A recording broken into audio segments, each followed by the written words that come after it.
أصحاب رسول الله هم أهل الرفعة والجاه أهل الفضل اللامتناهي بذلوا العمر بكل تفاني.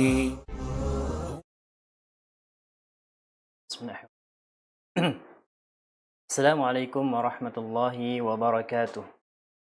Innal hamdalillah nahmaduhu wa nasta'inuhu wa nastaghfiruh wa na'udzu billahi min shururi anfusina wa min sayyiati a'malina may yahdihillahu fala mudilla lahu wa may yudlil fala hadiya lahu.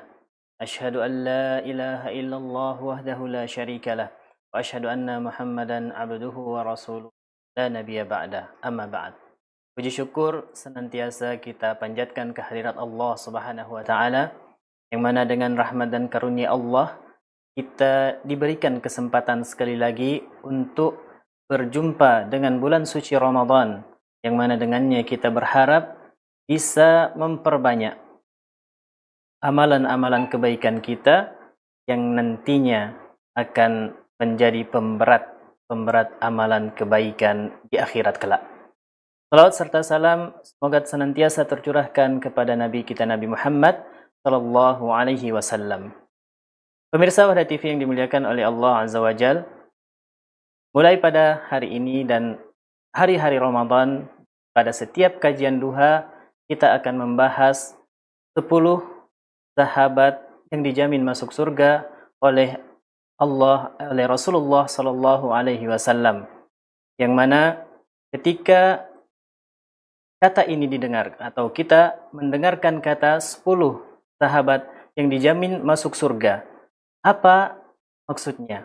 Padahal Rasulullah SAW juga di banyak kesempatan menyebutkan banyak para sahabat yang dijamin oleh Rasulullah untuk masuk surga. Namun ketika kita mendengarkan kalimat khusus ini, 10 sahabat yang dijamin masuk surga, ini berarti adalah mereka yang lebih khusus lagi dan mendapatkan keutamaan khusus. Juga ke-10 sahabat ini pernah disebutkan oleh Rasulullah SAW dalam satu kesempatan, yang mana Abdurrahman bin Auf radhiyallahu anhu pernah meriwayatkan dari Rasulullah SAW bagaimana sabda beliau, Abu Bakar fil jannah, wa Umar fil jannah, wa Utsman fil jannah, wa Ali fil jannah, wa Talha fil jannah, wa Zubair fil jannah, wa Abdurrahman bin Auf fil jannah, wa Sa'ad bin Abi Waqqas jannah, wa Sa'id bin Zubair fil jannah, wa Abu Ubaidah ibn al-Jarrah fil jannah. Hadis ini diriwayatkan oleh Imam Tirmizi dan disahihkan oleh Syekh Al-Albani, yang mana ke-10 nama yang disebutkan oleh Abdurrahman bin Auf di sini kesemuanya dijamin oleh Rasulullah SAW mendapatkan kenikmatan masuk ke dalam surga Allah Azza wa Jalla. Nah, ketika kita mengetahui 10 sahabat yang disebutkan tadi, kita juga akan sering mendengarkan yang disebut dengan khulafa ar-rasyidin. Khulafa ar-rasyidin ini di antara mereka yang 10 tadi, namun mereka yang 4 menjadi atau terpilih lagi menjadi khalifatul Rasul atau pengganti Rasulullah SAW memimpin umat ini. Di antara mereka yang 10 tadi ada 4 orang yang menjadi khalifah rasyidin. Yang pertama tentunya Abu Bakar As-Siddiq.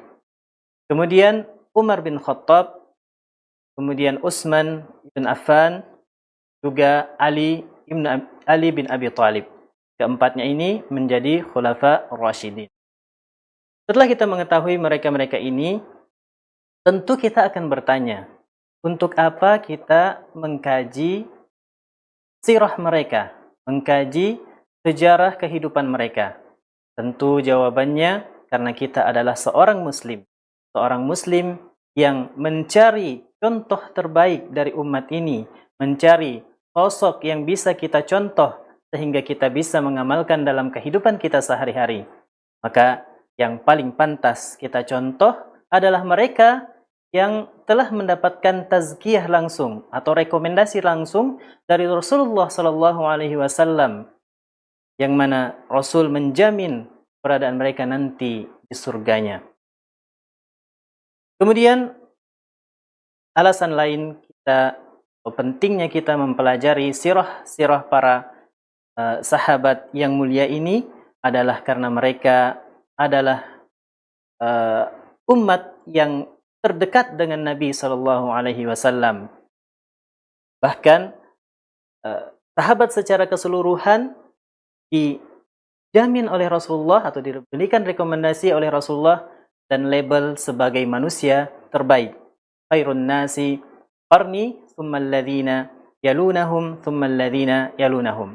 Sebaik-baik manusia adalah yang berada di zamanku, yaitu para sahabat yang melihat langsung Rasulullah SAW dan beriman kepada beliau. Kemudian adalah zaman yang setelahnya, generasi setelah para sahabat, mereka-mereka yang bertemu dengan para sahabat namun tidak sempat bertemu dengan Rasulullah SAW. Ini yang dikenal dengan tabi'in. Kemudian juga tsummal ladzina yalunahum. Ini yakni generasi setelah tabi'in, yang biasa dikenal dengan tabi'ut tabi'in. Maka ketika kita sebagai muslim ingin menjadi lebih baik dan lebih baik lagi ke depannya, maka kita perlu melihat contoh-contoh yang dari salaf kita terdahulu. Selanjutnya, ketika kita juga mempelajari sirah para sahabat atau sejarah-sejarah para sahabat, tentunya kita berharap akan dikumpulkan dengan mereka sebab kecintaan kita terhadap mereka. Karena seorang akan dikumpulkan nanti di akhirat dengan yang mereka cintai. Para sahabat juga mengajarkan kita bagaimana cara berdakwah. Kita sebagai muslim, setiap kita diminta untuk mendakwahkan agama ini. Tentu dakwah bukan hanya berarti ceramah, dakwah bukan hanya berarti mengisi taklim-taklim di masjid, namun dakwah adalah bagaimana dicontohkan oleh para sahabat, dimanapun ia berada, dia menyampaikan kebenaran agama yang ia yakini, dia ajarkan walaupun baru satu ayat yang ia pelajari. Itulah jawaban dari perintah Rasulullah SAW, ballighu anni walau ayah, sampaikanlah dariku walaupun hanya satu ayat. Nah, di antara para sahabat yang mulia ini, dan juga termasuk Ashar al-Mubasysyirin, masuk 10 yang dijamin masuk surga, dan beliau juga termasuk Khalifah Rashidin, Khalifah Rashidin. Yang paling mulia di antara mereka, bahkan bisa kita katakan beliau adalah sahabat yang paling mulia, sahabat dan manusia yang paling mulia di antara kita semua setelah para nabi dan rasul. Di manusia yang paling mulia setelah para nabi dan rasul adalah sahabat yang mulia ini. Siapakah beliau? Beliau adalah Abu Bakar As-Siddiq. Abu Bakar As-Siddiq, nama asli beliau adalah Abdullah ibn Abi Kuhafa. Atau Abu Kuhafa ini bernama Utsman. Bisa kita katakan Abdullah bin Utsman. Abdullah bin Utsman bin Amir bin Amr, Ka'ab bin Sa'ad, Taim bin Murrah bin Ka'ab. Di sini jad atau kakek keenam dari Abu Bakar bernama Murrah bin Ka'ab. Murrah bin Ka'ab ini juga menjadi lentetan nasab dari Rasulullah Sallallahu Alaihi Wasallam. Jadi ketika kita urutkan nasab dari Rasulullah dan Abu Bakar, maka bertemu di kakek keenam dari Abu Bakar ini, yaitu Murrah Ka'ab. Beliau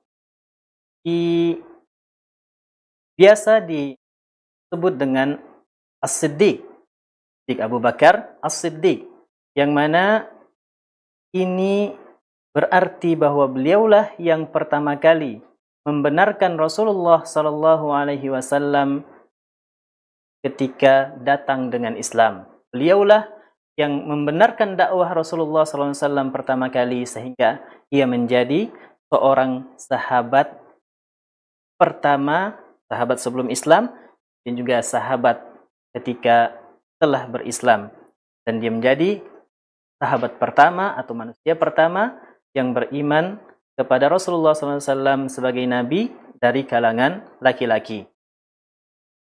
Kemudian juga mungkin dari sejarah lainnya, penamaan atau pelabelan As-Siddiq ini ketika beliau membenarkan peristiwa Isra dan Mi'rajnya Nabi kita Nabi Muhammad SAW. Satu peristiwa yang ketika dilihat dari mata logika seorang manusia adalah peristiwa yang mustahil. Namun ketika hal tersebut datang dari Nabi kita Nabi Muhammad SAW, Abu Bakar langsung meyakininya, membenarkannya bahwa itu adalah kejadian yang sesungguhnya. Itulah kenapa Abu Bakar As-Siddiq dilabeli dengan laqab As-Siddiq. Kemudian dari segi fisik, Abu Bakar radhiyallahu anhu berkulit putih. Perawakannya kurus, kemudian rambut pendek, wajah tidak berurat, mata cekung, dahi menonjol, rambutnya disemir dengan pewarna rambut. Ini menampakkan kepada kita bahwa sosok Abu Bakar yang kita lihat sirahnya, kita lihat sejarahnya adalah sosok yang sangat kita banggakan ketika kita lihat fisiknya ternyata ada seorang yang bertubuh kurus, dan ini bukanlah aib, bahkan dia bisa menampakkan azamnya dengan hal tersebut. Kemudian Abu Bakar radhiyallahu anhu adalah seorang yang sangat menjaga kehormatan dan kewibawaannya. Sebelum melakukan sesuatu, dia akan berpikir terlebih dahulu dengan akal sehatnya. Bahkan sebelum Islam, beliau belum pernah atau tidak pernah minum satu kali pun minuman keras atau khamar, dan juga tidak pernah menyembah berhala. Bahkan pada satu waktu, Bakar kecil pernah dibawa oleh orang tuanya, oleh bapaknya, ke tempat penyembahan berhala. Tempat tersebut, Abu Bakar yang tahu bahwa berhala ini tidak bisa mendatangkan sesuatu apapun, mencoba-coba mengetes, meminta beberapa hal, namun tentunya beliau sendiri mengetahui bahwa berhala ini tidak akan mampu mendatangkan apa yang diminta. Setelah itu, dia pun meninggalkannya. Lalu Abu Bakar radhiyallahu anhu dikenal di kalangan warga Quraisy Mekah sebagai seorang yang paham tentang nasab. Dia mengerti bagaimana nasab atau garis keturunan orang-orang yang berada Mekah pada saat itu. Lalu Abu Bakar radhiyallahu anhu pernah bermimpi satu mimpi yang nantinya akan menjadi isyarat bahwa dia akan mendapatkan apa yang diisyaratkan dalam mimpi tersebut. Ketika ia bermimpi, ia pun mendatangi seorang alim pada saat itu, di sebelum Islam kejadiannya. Kemudian ia menceritakan mimpinya. Lalu orang tersebut bertanya kepada Abu Bakar, siapa Anda? Bagaimana nasab Anda? Kemudian disebutkan nasab Abu Bakar yang ketika dilihat nasab beliau ini tidak ada aibnya. Tidak ada dari garis keturunan Abu Bakar seorang pun yang tercela. Orang ini mengatakan, Anda akan datang pada kaummu, seorang nabi, dan Anda menjadi sebagai pendampingnya, bahkan menjadi penerus kepemimpinannya setelah beliau meninggal. Olehnya, ketika Abu Bakar mendengar mimpi ini dan akhirnya mendengar dakwah dari Nabi kita Nabi Muhammad SAW, beliau tanpa ragu langsung menyatakan keislamannya dan dia menjadi, atau Abu Bakar menjadi yang pertama memeluk keislaman dari kalangan laki-laki dewasa. Setelah Abu Bakar radhiyallahu anhu memeluk Islam, setelah Abu Bakar memeluk Islam, beliau tidak menunggu lama-lama dan langsung beraksi, berdakwah, mengajak kolega-koleganya. Jadi, Abu Bakar ini adalah seorang yang memiliki relasi sangat banyak. Di circle-nya itu sangat banyak, dan ketika ia meyakini keislaman, meyakini bahwa Rasulullah SAW adalah Nabi yang diutus oleh Allah Azza wa Jal, beliau langsung mendakwahkan Islam ini kepada kolega-koleganya. Maka dari tangan Abu Bakar radhiyallahu anhu masuk Islamlah beberapa sahabat yang mulia, yang tentu sangat banyak sahabat yang masuk Islam di tangan Abu Bakar, namun yang paling menonjol tentunya mereka juga yang dijamin masuk surga oleh Rasulullah SAW. Di antara para sahabat yang masuk Islam atas dakwah dari Abu Bakar adalah Utsman bin Affan. Affan termasuk Khalifah Rasyidin, juga termasuk 10 yang dijamin masuk surga oleh Allah Azza wa Jal. Kemudian Zubair bin Awam, lalu Talhah, Ubaidillah, dan Sa'ad bin Abi Waqqas, Abu Ubaidah bin Jarrah, Abdurrahman bin Auf, kemudian Sa'id bin Zaid. Ketika kita lihat, ini ada 7 nama yang disebutkan bahwa mereka masuk Islam atau menerima dakwah Nabi melalui perantara Abu Bakar. Jika kita lihat 7 orang ini ditambah Abu Bakar 8, berarti dari 10 orang yang dijamin oleh Rasulullah SAW mendapatkan surga, tersisa 2 yang tidak Islam, maksudnya yang masuk Islam tidak melalui Abu Bakar. Kita bayangkan ketika para sahabat yang mulia ini berdakwah, dan dari dakwah mereka yang 7 ini mendapatkan juga banyak pengikut atau banyak yang memeluk Islam setelahnya, tentu pahalanya juga akan didapatkan oleh Abu Bakar sendiri. Olehnya, ketika seorang menjadi sebab dari keislaman seseorang atau hidayah seseorang, maka apapun yang dijalankan dari hidayah tersebut, maka yang mengajaknya itu akan mendapatkan pahala yang serupa.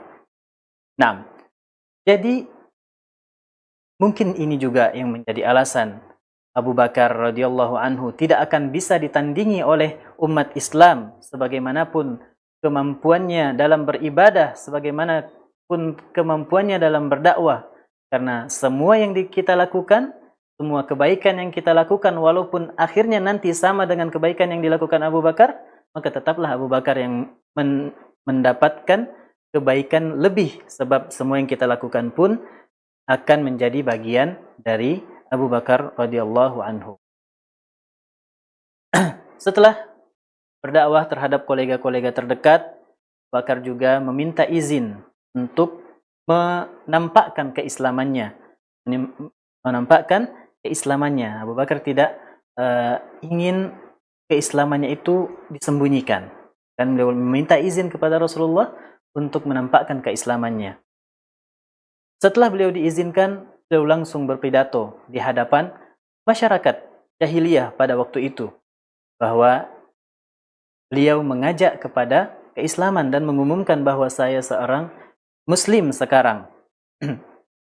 Mendengar hal yang baru ini, mendengar hal yang asing ini, Abu Bakar pun dikeroyok oleh para pemuda zaman itu, mereka yang tidak menerima apa yang disampaikan oleh Abu Bakar. Bahkan ketika itu kondisi Abu Bakar setelah dikeroyok itu sangat-sangat parah.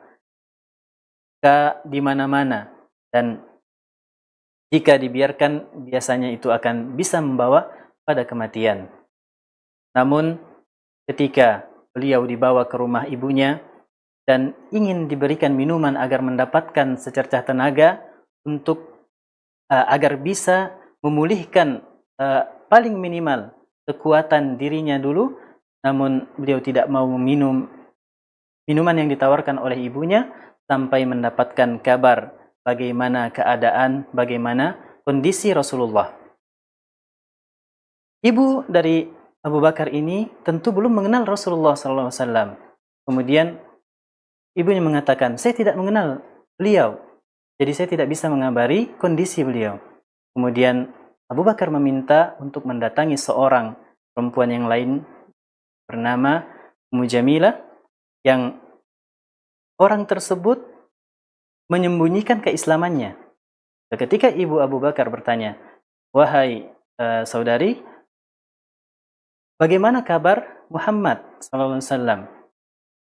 Kemudian karena dia menyembunyikan keislamannya dan takut untuk diketahui orang lain, maka dia mengatakan, saya tidak mengenal Muhammad dan juga tidak mengenal anak Anda.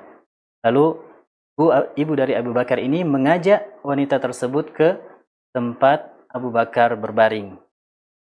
Lalu Abu Bakar bertanya kepada beliau bagaimana kondisi Muhammad. Tentu perempuan ini merasa takut karena ada ibu dari Abu Bakar yang mendengarkan juga di majelis tersebut. Namun setelah yakinkan bahwa ibu beliau ini walaupun belum masuk Islam, tapi adalah seorang ibu yang menjaga amanah. Akhirnya ini mengatakan Rasulullah dalam keadaan baik. Rasulullah dalam keadaan baik. Namun Abu Bakar sampai di sini masih belum mau makan minum sampai berjumpa langsung dengan Nabi Muhammad SAW. Akhirnya Abu Bakar dibawa ke hadapan Nabi Muhammad SAW. Ketika di hadapan Rasulullah SAW dan melihat kondisi Rasulullah yang baik, dan Rasulullah pun bertanya bagaimana kondisimu, padahal kondisi Abu Bakar sangat parah, namun ia menjawab, kondisiku baik wahai Rasulullah, dan beliau cukup senang melihat Rasulullah dalam keadaan baik-baik saja. Setelah melihat kondisi Rasulullah, bukan dirinya dulu yang diperhatikan, namun Abu Bakar radhiyallahu anhu meminta kepada Rasulullah untuk mendoakan ibunya yang membawanya tadi ke Nabi Muhammad juga mendapatkan hidayah. Di sini kita melihat bagaimana seorang tokoh besar, seorang yang patut kita contoh, memperlihatkan kepada kita bahwa dia tidak memperdulikan dirinya. Dia lebih mementingkan hidayah masuk kepada orang lain, hidayah sampai kepada orang lain, apakah lagi hidayah tersebut jika sampai kepada ibunda tercintanya. Maka Rasulullah pada saat itu juga mengangkat tangan berdoa kepada Allah, dan sebelum sempat Rasulullah menurunkan tangannya, ibunda Abu Bakar telah menyatakan keislamannya dengan bersyahadat pada saat itu. Disinilah kita melihat bagaimana seorang tokoh yang paling mulia setelah para nabi, bagaimana ia bersikap, bagaimana ia lebih mementingkan dakwahnya daripada dirinya sendiri. Walaupun ketika ia mementingkan dirinya terlebih dahulu, mengobati lukanya terlebih dahulu, itu pun akan dianggap sebuah perjuangan besar. Sebab luka-lukanya itu juga didapatkan dari dakwahnya. Luka yang parah tadi didapatkan dari dakwahnya. وَمَنْ أَحْسَنُ قَوْلًا مِمَّنْ دَعَا إِلَى اللَّهِ وَعَمِلَ صَالِحًا وَقَالَ إِنَّنِي مِنَ الْمُسْلِمِينَ. Sungguh tiada perkataan yang paling baik melainkan mereka yang mengajak kepada Allah Azza wa Jal dan beramal salih dan berkata, saya adalah seorang muslim. Kemudian kisah berlanjut, Abu Bakar pun melihat penindasan terhadap kaum muslimin lain yang lemah, seperti para budak yang telah menyatakan keislamannya. Di antara para budak tersebut adalah sahabat yang mulia Bilal Rabah. Ketika melihat sahabat Bilal disiksa di padang pasir, timpakan batu yang berat tengah terik matahari, Abu Bakar tidak sabar melihat hal ini, sehingga ia pun bersegera untuk membeli budak tersebut. Karena sahabat Bilal pada saat itu masih merupakan seorang budak yang bisa dibeli. Lalu pemilik Bilal ini, ya maaf saya agak serak sedikit, pemilik dari Bilal ini menawarkan harga yang sangat tinggi untuk menebus Bilal agar ia tidak disiksa oleh mereka. Abu Bakar tidak memperdulikan hal tersebut. Ya, Abu Bakar tidak memperdulikan hal tersebut. Yang ia inginkan bahwa setiap muslim yang lemah, ia bisa bantu untuk keluar dari cobaan-cobaannya. Itulah Abu Bakar. Ia tidak hanya memikirkan bagaimana ia berdakwah, tapi ia juga memikirkan muslim-muslim lain yang ditimpa cobaan-cobaan ketika mempertahankan keimanannya.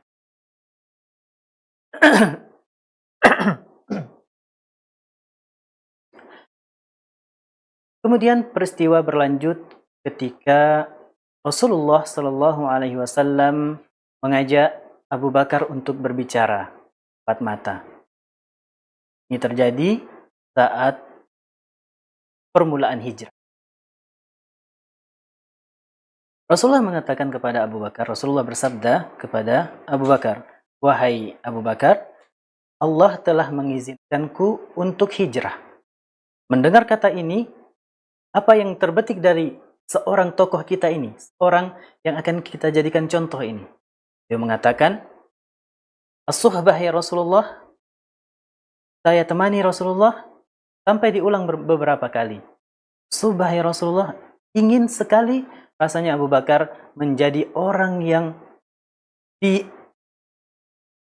menjadi peneman atau yang menemani Rasulullah SAW dalam peristiwa penting ini, peristiwa besar ini, peristiwa yang bisa merubah jalannya dakwah Islam. Kemudian Rasulullah mengatakan, "Ya suhbah, ya kamulah yang akan menemaniku dalam perjalanan hijrah ini." Aisyah radhiyallahu anha berkata bahwa saya tidak pernah melihat orang yang menangis terharu karena gembira mendapatkan kesempatan yang dia tunggu-tunggu. Akhirnya perjalanan hijrah pun menjadi perjalanan yang bisa diandalkan, bisa menjadi amalan besar bagi keluarga Abu Bakar radhiyallahu anhu. Sebab semua keluarga dilibatkan oleh Abu Bakar. Dua anak perempuannya tugaskan menyiapkan bekal dan makanan. Kemudian anak laki-laki beliau ditugaskan untuk memantau situasi kondisi Mekah pada saat itu dan memantau jalan yang akan disusuri oleh Rasulullah dan Abu Bakar dalam perjalanan hijrah. Nah, ketika kita mendengar kegembiraan yang sangat saat diminta menjadi teman Rasulullah dalam perjalanan hijrah, yang mana kalau kita lihat perjalanan hijrah adalah perjalanan yang sulit. Saat itu beliau akan menempuh perjalanan panjang lebih dari 400 kilometer tanpa menggunakan mobil, hanya menggunakan yang disiapkan. Di sini tugas berat yang akan dihadapi oleh Abu Bakar. Namun beliau sangat senang dengan tugas tersebut. Beliau sangat senang menjadi orang pertama yang menyokong dakwah Nabi Muhammad sallallahu alaihi wasallam. Sin pun berpindah ke Gua Hira, tempat Rasulullah dan Abu Bakar bersembunyi ke suatu gua tempat Abu Bakar dan Rasulullah bersembunyi. Nah, di gua ini Abu Bakar sempat tersengat binatang berbisa dan merasakan sakit yang sangat. Namun ia tidak berani menggerakkan badannya agar tidak membuat Rasulullah sallallahu alaihi wasallam terganggu dan khawatir. Ulalah Rasulullah katakan kepada Abu Bakar, "La tahzan, innallaha," nah, janganlah kamu bersedih, sungguhnya Allah bersama kita. Dan ini juga dinampakkan mukjizat Rasulullah menyembuhkan sakit atau nyeri yang diderita dari sengatan tersebut. Di sini biografi singkat atau perjalanan singkat Abu Bakar, penjelasan singkat maksudnya dari biografi atau peristiwa-peristiwa yang dilalui oleh Abu Bakar radhiyallahu anhu, yang mana ketika kita merenunginya, meresapinya, maka kita akan mendapatkan banyak-banyak manfaat, banyak-banyak faidah bisa kita ambil. Mungkin jika kita ingin menyimpulkan, bisa kita uraikan sebagai berikut. Yang pertama, Abu Bakar merupakan manusia yang paling mulia setelah para nabi. Alasannya tadi telah kita sampaikan bahwa beliaulah orang yang pertama masuk Islam dari kalangan laki-laki, dan dari tangan beliau masuk Islam tokoh-tokoh besar yang diantaranya juga, yang 7 diantaranya adalah mereka yang dijamin masuk surga oleh Allah Azza wa Jalla. Artinya beliau akan mendapatkan aliran pahala terus dari pahala-pahala yang kita jalani ini. Sebab mungkin saja di antara kita, atau kebanyakan di antara kita ini, tentu atau bisa dipastikan Islam atau mendapatkan hidayah Islam, mendapatkan ilmu-ilmu agama ini melalui tangan-tangan beliau-beliau yang kita sebutkan tadi. Kemudian keimanan yang kuat dari Abu Bakar radhiyallahu anhu, sebab apapun yang datang dari Nabi Muhammad sallallahu alaihi wasallam, walau bertentangan dengan logika akal manusia, maka beliau langsung membenarkannya, karena Abu Bakar adalah sahabat Nabi dari kecil, tentunya dari sebelum Islam, dan Abu Bakar sangat memahami bahwa sosok Nabi Muhammad ini adalah seorang yang jujur, tidak mungkin berdusta, maka ia menerima apapun yang muncul atau apapun yang datang dari Nabi Muhammad sallallahu alaihi wasallam. Sehingga ketika saat Isra Mi'raj pun beliau membenarkannya. Lalu Abu Bakar adalah orang yang menggunakan akal sehatnya demi menjaga kehormatan dan kewibawaan beliau. Beliau tidak meminum minuman keras sebelum Islam, juga tidak menyembah berhala sebelum Islam, karena beliau logikanya mengatakan ini tidak benar, dan beliau berani berbeda dari masyarakat pada umumnya. Keutamaan yang lain yang bisa kita contoh dari Abu Bakar radhiyallahu anhu adalah bersegera menggapai hidayah. Jadi beliau tidak menunggu lama-lama. Ketika hidayah itu muncul, beliau gapai dan langsung menyatakan, saya beriman kepada Allah Azza wa Jalla.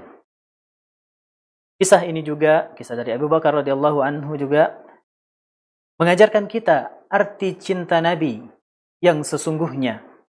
Bagaimana semua yang beliau alami dari proses keimanan tersebut, berupa siksaan, ucilan di mana-mana, beliau tetap menanya kabar Nabi terlebih dahulu sebelum memperhatikan dirinya yang sedang sekarat itu. Sini adalah bentuk cinta kepada Nabi yang sesungguhnya dengan pengorbanan dirinya sendiri juga harta yang beliau kucurkan di jalan dakwah ini. Kemudian yang kita bisa contoh juga dari kisah Abu Bakar radhiyallahu anhu tadi adalah bersegera berdakwah. Ketika beliau masuk Islam, langsung mencari atau mengajak kolega-koleganya atau relasi-relasinya untuk juga mendapatkan hidayah Allah Azza wa Jalla berupa nikmat keislaman. Di sini juga kita ajarkan bahwa sosok Abu Bakar radhiyallahu anhu adalah seorang yang pintar menjalin atau berhubungan, menjalin silaturahmi antar sama manusia, sehingga ia memiliki banyak kolega, memiliki banyak kenalan, yang mana kenalan-kenalan tersebut bisa menjadi tokoh-tokoh Islam yang besar juga di kemudian hari. Kemudian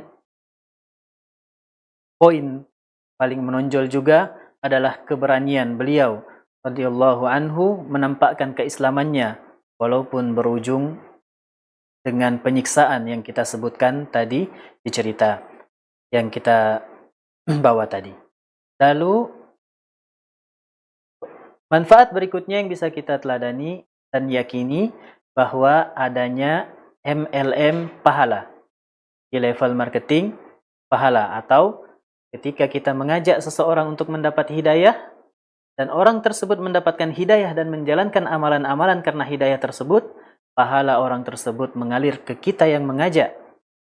Begitu juga ketika ia mengajak orang lain, pahalanya didapatkan oleh yang mengajak dan kita yang mengajak pertama.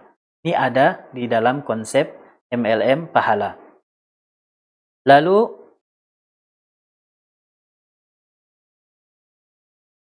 di sini juga kita bisa mempelajari dari kisah-kisah yang kita sebutkan tadi bahwa ketika hijrah Abu Bakar bisa mengamanahkan kepada anak-anaknya untuk peristiwa penting ini. Artinya apa?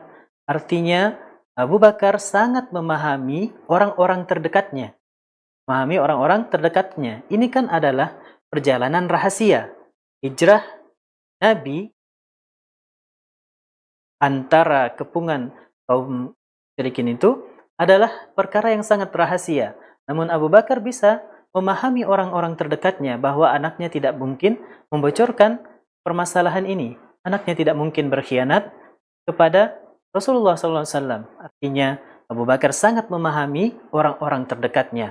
Siapa yang bisa diberitahu satu amanah atau diberikan satu amanah, dan siapa yang tidak bisa diberikan amanah. Yang terakhir tentunya pengorbanan dari Abu Bakar. Kita lihat baik itu pengorbanan jiwa dan raga. Pengorbanan jiwa ketika ia dikucilkan, raga ketika ia disiksa, lalu harta yang ia infakkan di jalan Allah sangatlah banyak. Mungkin cukup sekian yang dapat kami sampaikan pada kesempatan kali ini. InsyaAllah kita lanjutkan pada pertemuan berikutnya berupa peristiwa-peristiwa penting ketika Abu Bakar radhiyallahu anhu menjadi khalifah yang pertama. Khalifah yang pertama menggantikan Nabi kita Nabi Muhammad SAW. Sampai jumpa di pertemuan berikutnya. Semoga kita semua pada Ramadan ini bisa memanfaatkan waktu-waktu kita, memanfaatkan semua yang Allah berikan kepada kita berupa kesempatan, kesehatan, dan waktu luang untuk menjadi tambahan pundi-pundi pahala di bulan yang penuh berkah ini. Demikian yang kami dapat sampaikan. Jika ada yang salah, kami mohon maaf. Mungkin ada kesalahan ucap, kesalahan pengucapan nama dari para tokoh-tokoh yang disebutkan. Wallahu a'lam wa sallallahu ala nabiyina Muhammad wa ala alihi wa sahbihi sallam.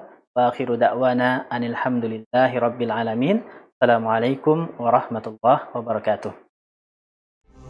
هم أصحاب رسول الله هم أهل الرفعة والجاه أهل الفضل اللامتناهي بذلوا العمر بكل تفاني